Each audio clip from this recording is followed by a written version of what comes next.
हमारे बच्चे को क्या बताया जा रहा है, क्या काउंसलिंग हो रही है, वो हम सुन सकते हैं। ये बहुत बड़ी बात है हमारे लिए। मैं एक बात जरूर इस प्रोग्राम से मेरा जुड़ने को और यहाँ आने का ना, सबसे बड़ी एक चीज मेरे को जो अट्रैक्ट करती है कि जहां पर भी ट्रांसपेरेंसी होगी ना, वही सिस्टम किसी चीज को लाइव कर पाएगा। यहाँ आने से पहले जो जो किया उसने हमें रिजल्ट नहीं दिया। इससे क्या हम सीखते हैं कि कुछ ऐसा है जो हमें मालूम नहीं था। हमें नहीं मालूम था ये डिजीज है, अब जब पता चल गया डिजीज है तो डेफिनेटली साइंटिफिक ट्रीटमेंट होगा। और जब इतनी सारी फैमिली सेम बातें करती है, इसका मतलब हम फैमिलीज के अंदर भी कुछ ऐसा है जिसकी वजह से हम रिकवरी में नहीं आ पा रहे, तो हमें भी सीखना पड़ेगा। हम सिर्फ ये सोच के कमरे में चेयर पे नहीं बैठ सकते, हाय ये क्या हुआ, कैसे हुआ, मेरी किस्मत ऐसी थी, उसने कर दिया, दोस्तों ने कर दिया। यस, ग्रीफ साइकिल में एक बार ये क्वेश्चनिंग होती है क्योंकि हमारा दिल नहीं मानता। अखबारों में पढ़ते हैं, टीवी में सुनते हैं, मगर हमारा दिल नहीं मानता कि अच्छा मेरा बेटा, मेरा हस्बैंड। तो ये ग्रीफ साइकिल होता है जिसमें से हम निकलते हैं। आप सर इसमें कुछ ऐड करना चाहें? मैंने बहुत सारे पेशेंट ऐसे देखे हैं कि जो ट्रीटमेंट डिले होने की वजह बीमारी कई सालों से होती है। ज़्यादातर मानसिक बीमारी है ना, वो मरीज को काफ़ी सालों से वो उसको भुगत रहा होता है। फैमिली भी काफ़ी सालों से उससे सफ़र कर रही होती है। कोई भी मेंटल इलनेस है, जैसे स्किज़ोफ्रेनिया है, बाइपोलर है, डिप्रेशन है, एंजाइटी है, ओसीडी, एडिक्शन किसी तरीके का। लेकिन हम लोग ट्रीटमेंट तक क्यों नहीं पहुंच पाते? रोजाना यहाँ पर क्लासेज इसी बात को लेके होती है। और ये जो ट्रीटमेंट गैप है ना, ये कई कई सालों का होता है। I think at an average 10 years कहती है बहुत बहुत सालों का। और वो कई कई साल हमारे निकल जाते हैं। मैं बहुत सारे पेशेंट देखता हूँ कि पैसे की कोई समस्या नहीं है, पढ़े लिखे हैं, सारी चीज़ों की समझ है, पता है सब कुछ। ऐसा भी नहीं कि कोई हॉस्पिटल में अमृतसर में कहीं आ जा नहीं सकते, सब कुछ है। लेकिन फिर भी हमारा मरीज है वो हॉस्पिटल तक, डॉक्टर तक ट्रीटमेंट के लिए नहीं पहुंच पाता। इसकी वजह क्या है? ये चीज़ हमें सीखनी है, समझनी है। अगर ये चीज़ हमें समझ आ गई कि वो उसको तकलीफ है, बीमारी है। अब आज ही मेरे पास एक मरीज आया, कहता जी हम दवाई कैसे दे, वो तो खाता ही नहीं दवाई। मेरे को फरवरी में दिखा के गए, एक बार दवाई लेके गए, उसके बाद 7 महीने आए नहीं। आज आए तो मैंने कहा आप बीच में आए ही नहीं 7 महीने। क्या डॉक्टर साहब तुसी 20 दिन की दवाई लिखी सी, उन्हें 5-7 दिन खाधी, ਉਹਦੇ बाद खाधी नहीं, वो दवाई नहीं खाती, असी की करिए, आए नहीं ताडे कोल।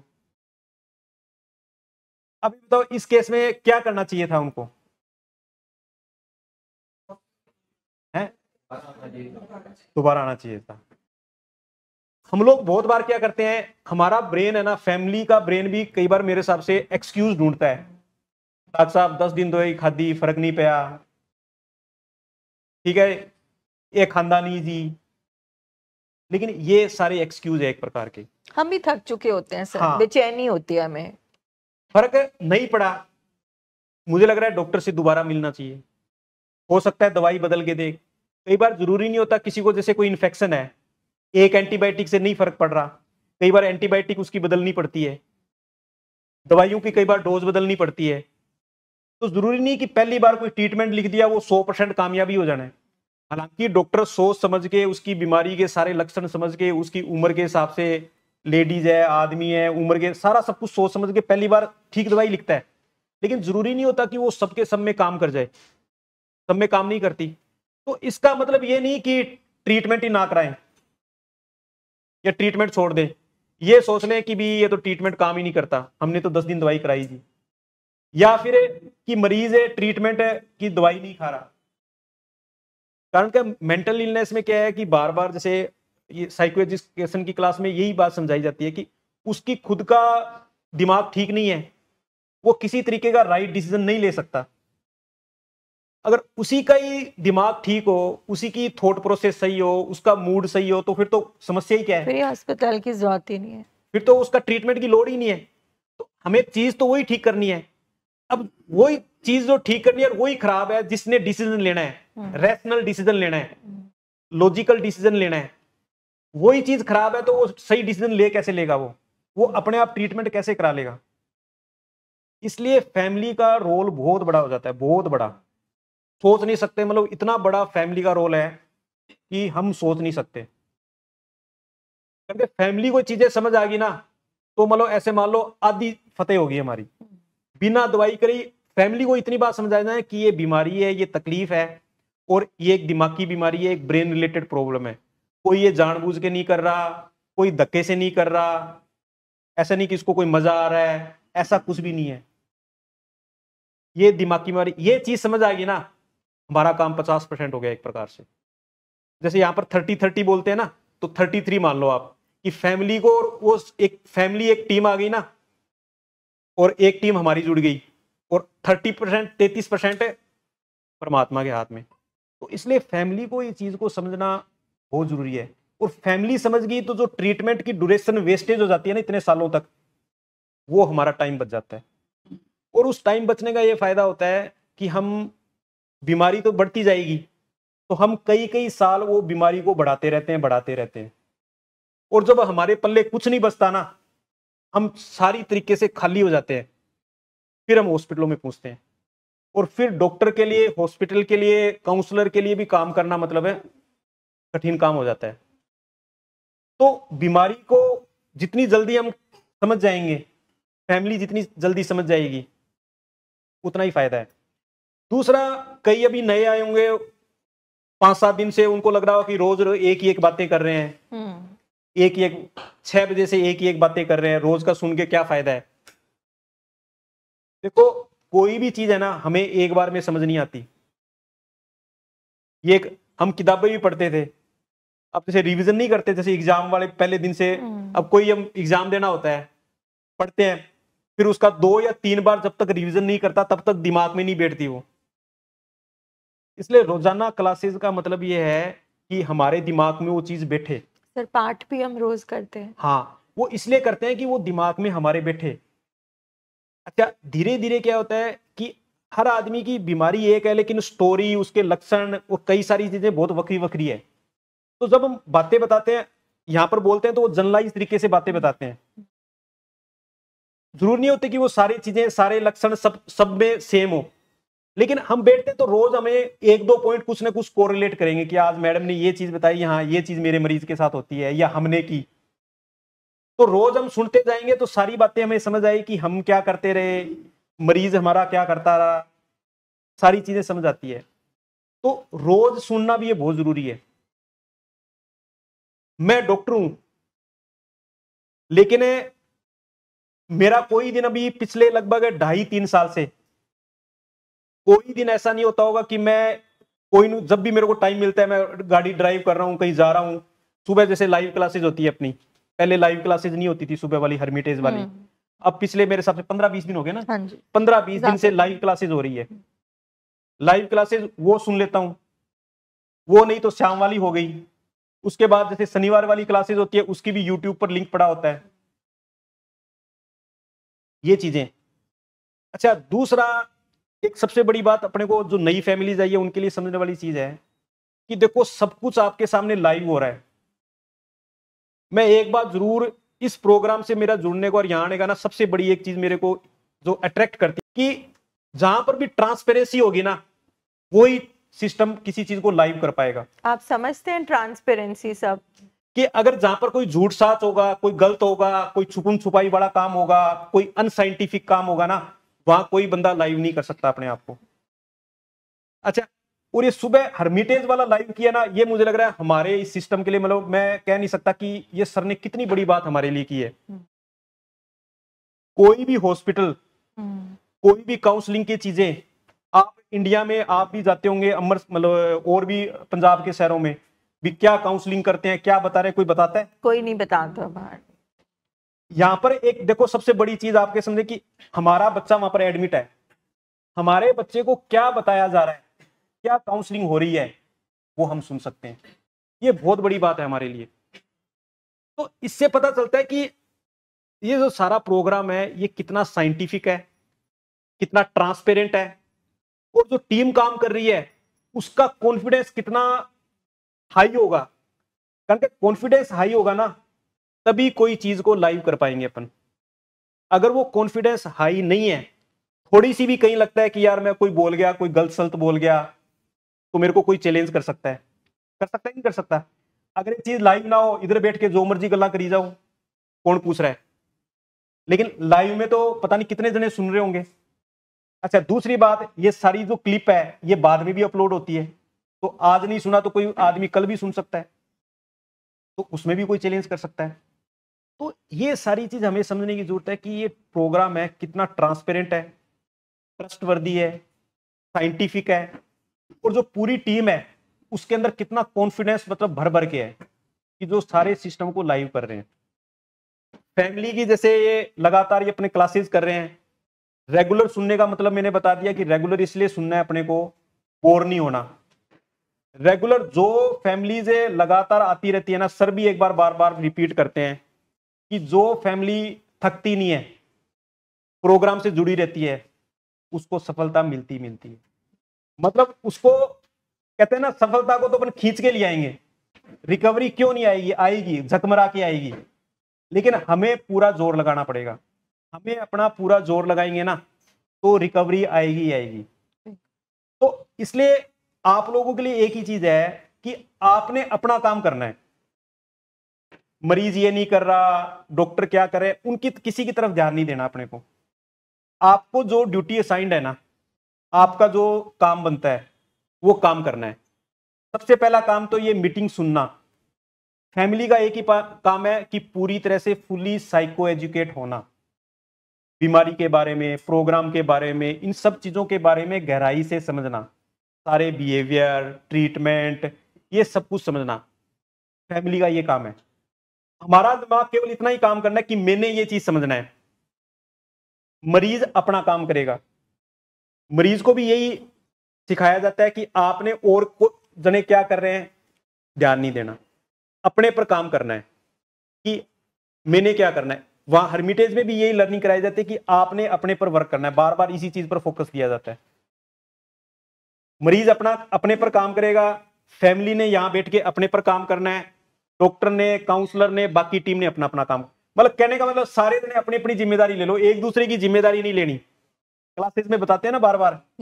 ये ना, ये जो नुक्ते हैं ना, मेरे हिसाब से नोट डायरी में करने हैं अपने को। यही चीजें रोज दिमाग में बिठानी है। ये सारे नुक्ते हैं कि किसी की और की जिम्मेदारी नहीं लेनी, अपनी अपनी जिम्मेदारी। फैमिली ने अपनी, पेशेंट ने अपनी, डॉक्टर अपनी जिम्मेवारी लेगा, काउंसलर अपनी जिम्मेवारी लेगा, हर आदमी ने अपनी अपनी जिम्मेवारी लेनी है। अगर हमने अपनी अपनी जिम्मेवारी ले ली तो कोई ऐसी ताकत नहीं कि हमें सफलता ना मिले। बिल्कुल ठीक। कोई क्वेश्चंस आपके दिमाग में, जो भी बात चल रही है बीमारी से रिलेटेड, इलाज से रिलेटेड, फैमिली रोल से रिलेटेड, आप प्लीज पूछिए। इसीलिए सर खुद भी, आज डॉक्टर स्नेह भी है, हर पर्सन को इस प्लेटफॉर्म पे बुलाया जाता है, चाहे वो रिकवरिंग एडिक्ट है, रिकवरी में चल रहा है, एक फैमिली है, एवरीथिंग इज। यस संग्राम। जो ये सारी प्रॉब्लम्स है, बाइपोलर डिजीज, दिमागी प्रॉब्लम्स, लाइक कैटरेक्ट ਨੂੰ ਜਾਣਾ ਪੈਂਦਾ ਵੱਡਿਆਂ ਨੂੰ ਵਿਖਾਣ। So how we know our kid is, like, we have to go to the doctor for our child like he's not acting as well, कितना पता लगू? ऐसे है कि हर तरीके की बीमारी एक अलग अलग एज ग्रुप में, कुछ एक बीमारियां कुछ एज ग्रुप में कॉमन होगी, कुछ एक बीमारियां कुछ एज ग्रुप में कॉमन होती है। ओल्ड एज में कुछ एक बीमारियां कॉमन होती है। दिमागी बीमारियां किसी को भी किसी एज में हो सकती है, लेकिन उनका अलग अलग एज के हिसाब से अलग अलग तरीके की बीमारियां होती है। अब जैसे छोटे बच्चे हैं, उनके अंदर हम ज़्यादा ADHD, ऑटिज्म, मेंटल रिटार्डेशन, इस तरीके की बीमारियां देखते हैं।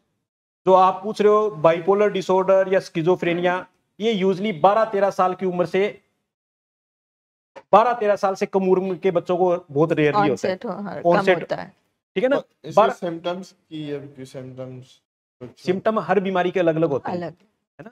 स्किज़ोफ्रेनिया के अलग होते हैं, बाइपोलर डिसऑर्डर के अलग अलग होते हैं, सारी बीमारियों के सिम्टम्स है वो अलग अलग होते हैं। बट कोई एक कॉमन सिम्टम कि पता चलता है कि इस बच्चे को ये प्रॉब्लम है, तो we can go to the doctor, जिस तरह की भी उन्हें प्रॉब्लम है एक इतना पता लगूगा जैसे बच्चा एक छोटा बच्चा है 5-6 साल की उम्र का है, वो टिक के नहीं बैठ रहा बिल्कुल, है ना। क्लास में सब बच्चे बैठे हैं मगर वो इधर उधर से चली जा रहा है, घर में भी नहीं टिक के बैठ पा रहा। हर बच्चे का एक अटेंशन स्पैन टाइम होता है, थोड़ी देर तो वो टिक के बैठता है मगर वो अटेंशन भी नहीं देख पा रहा। बिहेवियर अल्टीमेटली जो भी दिमागी बीमारियां हैं, अंदर क्या चल रहा है वो किसी को नहीं पता, पर वो कैसे उठ रहा है, बैठ रहा है, बातचीत कर रहा है, दुनिया में उसके कैसे बिहेवियर हैं, कैसे बिलीफ सिस्टम है, इनसे हमें पता चलता है कि कुछ तो बात है कि ये दूसरों से अलग दिख रहा है। कुछ कुछ चीजें तो हम सब में होती है। जैसे एक हमारे पास 4.5 साल का बच्चा आया, उसको सर ओडीडी डायग्नोस हुआ। ओडीडी होता है ऑपोजिशनल डिफाइंड डिसऑर्डर, कि अगर बच्चे को आपने हाँ बोलना है उसने ना ही करनी है, उसने उल्टा ही करना है, ठीक है। तो वो बच्चा एक जॉइंट फैमिली में रहता था और जब मन आए एलसीडी तोड़ दिया, गाड़ी तोड़ दी, चीजें फेंक दी, किसी को चलते चलते मार दिया। और जो घर के रिलेटिव मतलब घर के जो उसके मेंबर्स थे, जैसे दादी को कुछ पूछा तो बोले कोई गल नहीं, पंजाबी ते हुंदे इंज दे है। मतलब जो बच्चा 4.5-5 साल की उम्र में टीवी तोड़ रहा है, वो 14 साल की उम्र में क्या करेगा।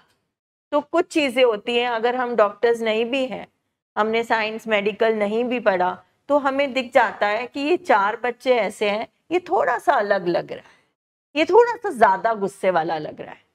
सारे इमोशंस हम सब में है, हम सब शक करते हैं, हम सबको कभी कभी डर लगता है, बट पैरानोया होना इज अ डिजीज। हम सब उदास होते हैं, but depression is a clinical situation. तो ये कुछ कुछ ऐसे चीजें होती हैं। इसी तरह से बाइपोलर डिसऑर्डर का सर मूड इश्यूज बहुत दिखेंगे उसके, कि सडनली उसका मूड ऊपर नीचे हो जाता है, सडनली वो गुस्सा हो जाता है।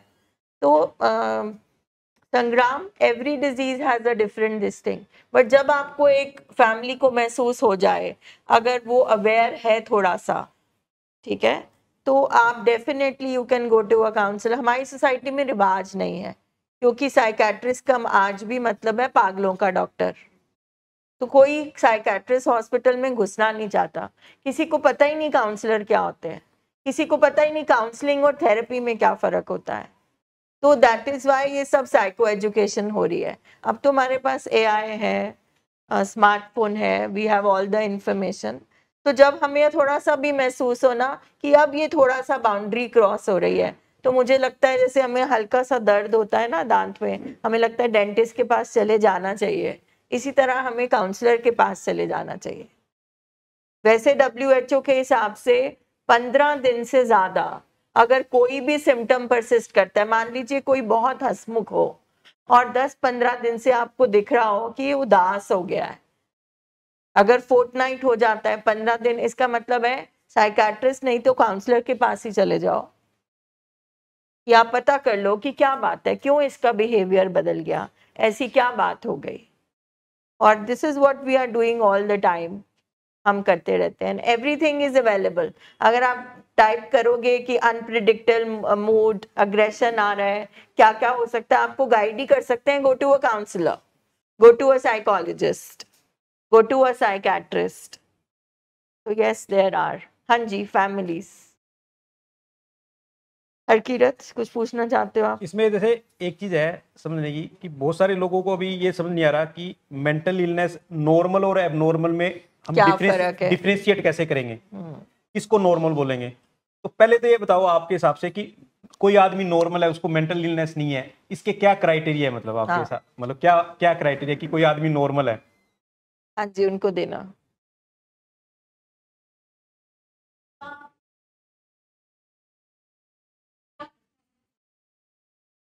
एक तो क्या करता है वो समय के साथ, ठीक है, रूटीन।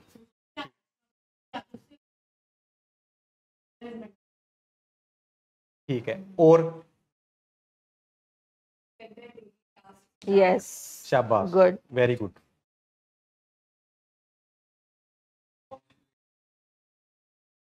किस चीज की?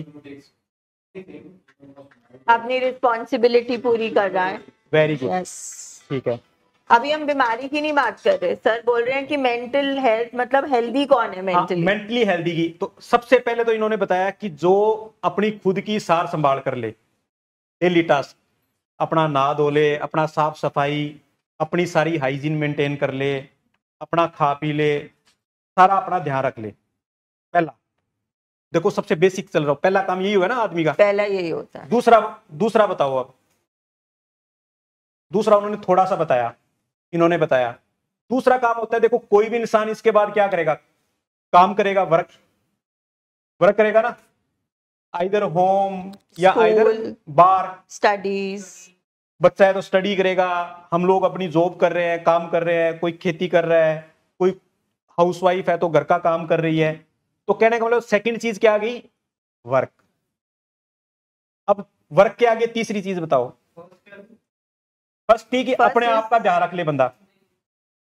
दूसरा हो गया कि कामकाज करे कोई।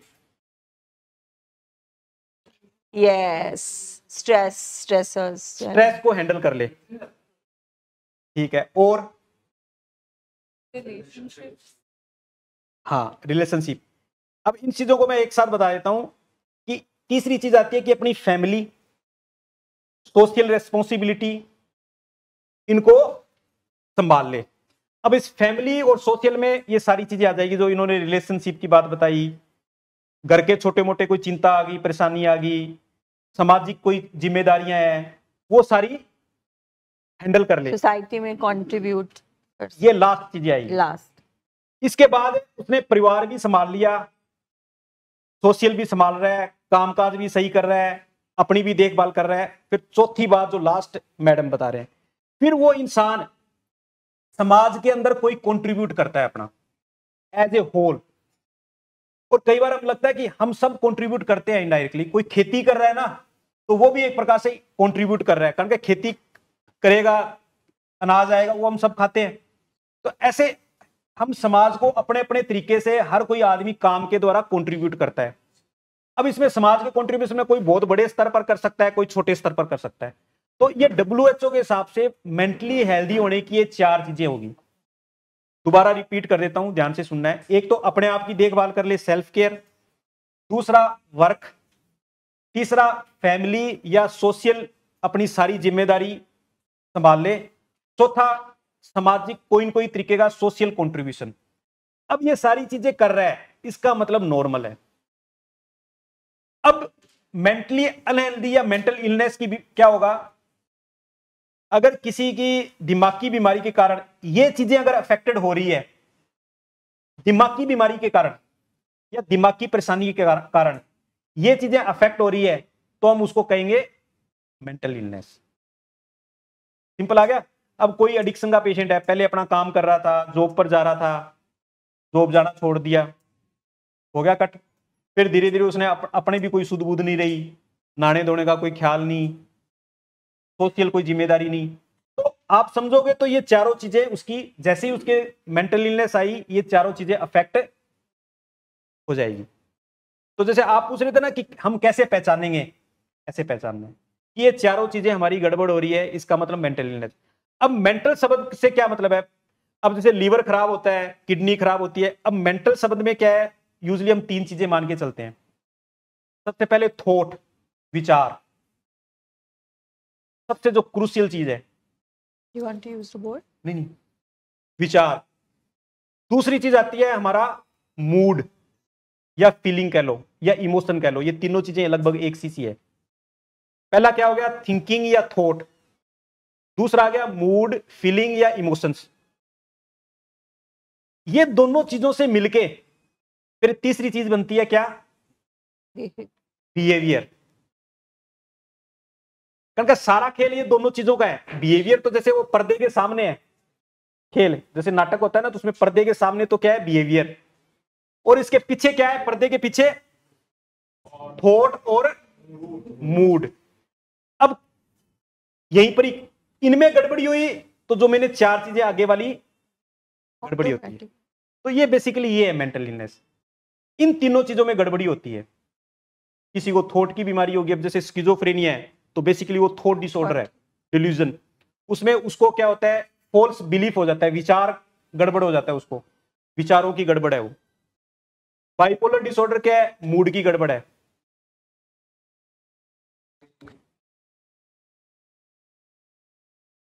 कई विचारों की प्रॉब्लम हो सकती है, बहुत सारी चीजें। उसकी क्या होता है कि जैसे एक विचार है, किस तरीके का विचार है। हम जब हिस्ट्री लेते हैं, जैसे ये पूछना मेरे से ये चाह रहे हैं कि डॉक्टर जब असेसमेंट करता है ना, काउंसलर असेसमेंट करते हैं, हम जब शुरुआत में आपका इनटेक लेते हैं उसमें ये सारी चीजें गहराई से पूछते हैं, उसी से ही हम डायग्नोसिस करते हैं। कोई एक चीज से एकदम से डायग्नोसिस नहीं बनेगा हमारा। तभी तो कई बार क्या होता है कि इतने दिन रखने की क्या जरूरत है, इतने दिन क्या करोगे आप लोग, 10 दिन क्यों लगेंगे। अच्छा, कई बार यहाँ पर कहते होंगे कि आपको भी 3 दिन आपको रोजाना हिस्ट्री के लिए आना पड़ेगा, या आपको इसके बारे में हिस्ट्री देनी है, बताना है ना। तो कई फैमिली को लगता है 3 दिन इन्होंने रोज बुला के हमें क्या करना है, हमें रोज क्या पूछना है इन्होंने।